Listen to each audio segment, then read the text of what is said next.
Atas petunjuk penyelamat kita dan menurut ajaran ilahi, maka beranilah kita bernyanyi. Bapa kami yang ada di surga, dimuliakanlah namamu.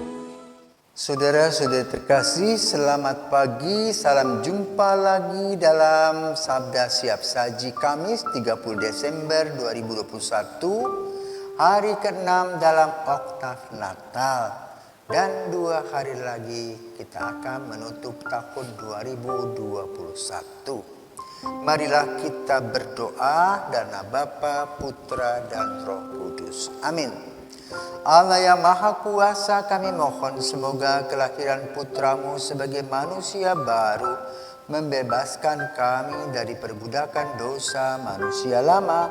Demi Yesus Kristus putramu dan pengantara kami yang hidup kini dan sepanjang masa. Amin. Tuhan bersamamu dan bersama rohmu. Inilah Injil Yesus Kristus menurut Lukas. Dimuliakanlah Tuhan. Lukas bab 2 ayat 36 sampai dengan 40. Ketika kanak-kanak Yesus dipersembahkan di bait Allah, ada di Yerusalem seorang nabi perempuan anak Fanuel dari suku Asher namanya Hana. Ia sudah sangat lanjut umurnya, sudah menikah. Ia hidup 7 tahun bersama suaminya dan sekarang ia sudah janda berumur 84 tahun. Ia tidak pernah meninggalkan bait Allah dan siang malam beribadah dengan berpuasa dan berdoa. Pada hari kanak-kanak Yesus dipersembahkan di bait Allah, Hana pun datang ke bait Allah dan mengucap syukur kepada Allah serta berbicara tentang kanak Yesus kepada semua orang yang menantikan kelepasan untuk Yerusalem. Setelah menyelesaikan semua yang harus dilakukan menurut hukum Tuhan, kembalilah Maria dan Yusuf beserta kanak Yesus ke kota kediaman mereka, yaitu kota Nazaret di Galilea. Anak itu bertambah besar dan menjadi kuat, penuh hikmat dan kasih karunia Allah ada padanya. Demikianlah sabda Tuhan. Terpujilah Kristus. Kalau kita berjumpa dengan anak-anak dari berbagai warna kulit, pasti anak-anak itu menggemaskan. Maka tidaklah mengherankan ketika Yesus dibawa ke bait Allah oleh Yusuf dan Maria, banyak orang mengerumuninya karena menggemaskan.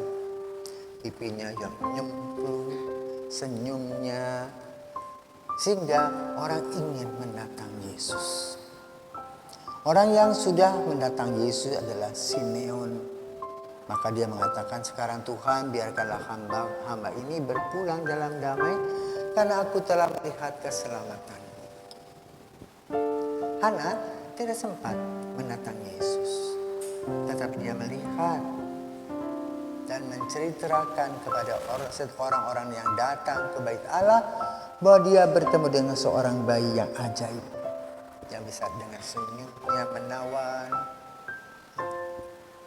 dan membuat orang gemas. Itulah kehadiran Yesus di bait Allah. Siapakah Hana? Hana adalah seorang janda yang sudah berusia 84 tahun. Karena itu Injil pada hari ini lebih banyak ditujukan kepada orang tua-tua, di mana Hana tugasnya adalah berpuasa dan berdoa. Inilah para lansia.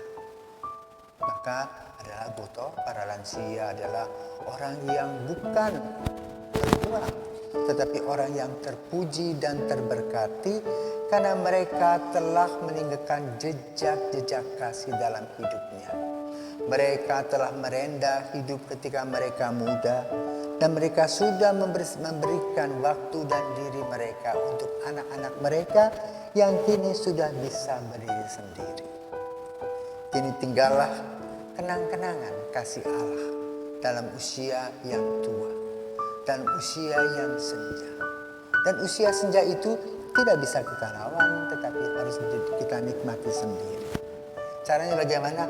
Melihat keagungan Allah dalam langkah-langkah kita, terutama ketika kita mengalami kesulitan dan kegelapan.